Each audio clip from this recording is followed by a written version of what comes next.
Ada satu konferensi di Indonesia yang mengguncang dunia. Bukan peperangan, bukan juga kudeta, tapi pertemuan yang melahirkan sebuah gerakan global yang menolak dikendalikan oleh Amerika Serikat maupun Uni Soviet. Inilah konferensi Asia Afrika.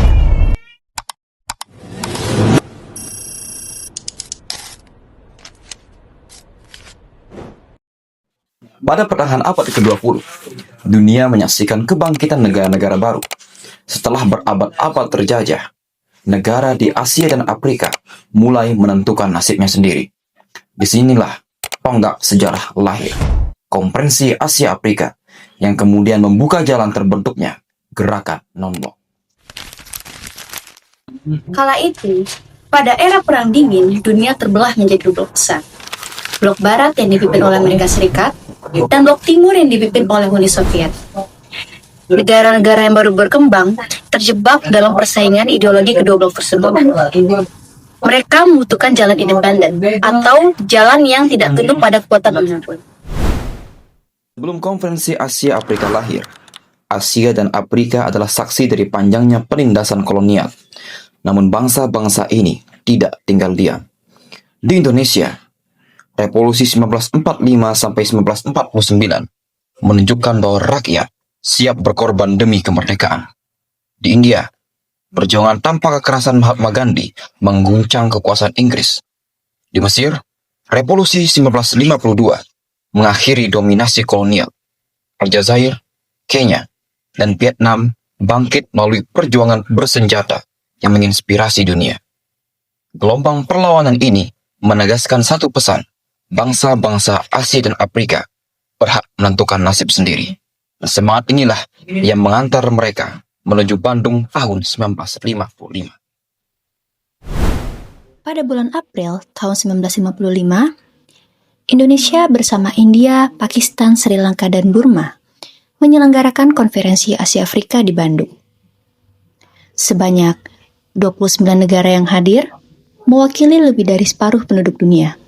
Dalam pidato pembukaan Konferensi Asia Afrika, Presiden Soekarno menyerukan anti-kolonialisme, solidaritas, dan perdamaian. Konferensi ini menghasilkan Dasar-Sila Bandung, atau 10 prinsip yang menegaskan penghormatan terhadap kedaulatan, hak untuk merdeka, dan penolakan terhadap dominasi negara besar. Konferensi Asia Afrika bukan hanya pertemuan diplomatik.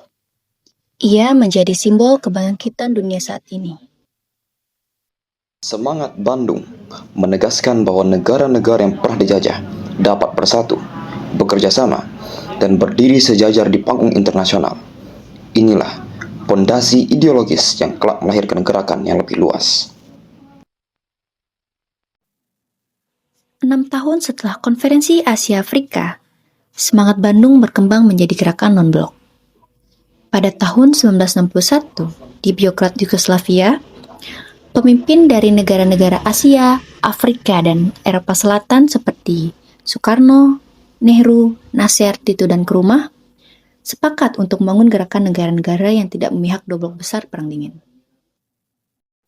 Gerakan non-blok bertujuan untuk melindungi kedaulatan negara berkembang dan mencegah mereka terseret dalam rivalitas antara Amerika Serikat dan Uni Soviet.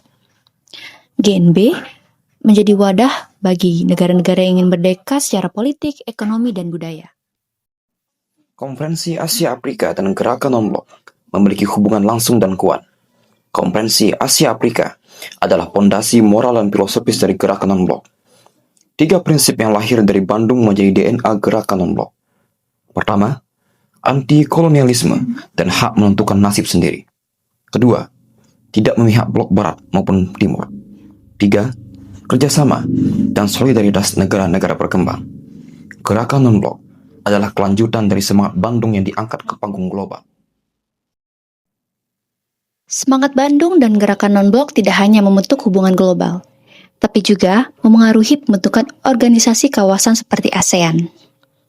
Pada tahun 1967, Indonesia, Malaysia, Singapura, Thailand, dan Filipina membentuk ASEAN dengan tujuan menciptakan kawasan yang stabil, damai, dan bebas dari intervensi kekuatan besar.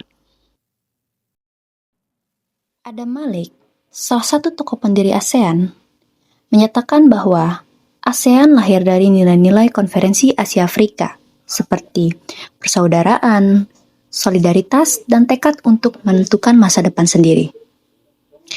Dari GNB, ASEAN mewarisi prinsip bebas dan aktif, menjaga netralitas di tengah persaingan geopolitik. Hasilnya, ASEAN berkembang menjadi salah satu kawasan paling stabil di dunia hingga hari ini. Hingga kini, semangat Bandung dan gerakan non-blok tetap relevan. Di tengah ketegangan geopolitik, persaingan teknologi, dan isu global yang kompleks, nilai kemandirian, perdamaian, dan solidaritas menjadi semakin penting.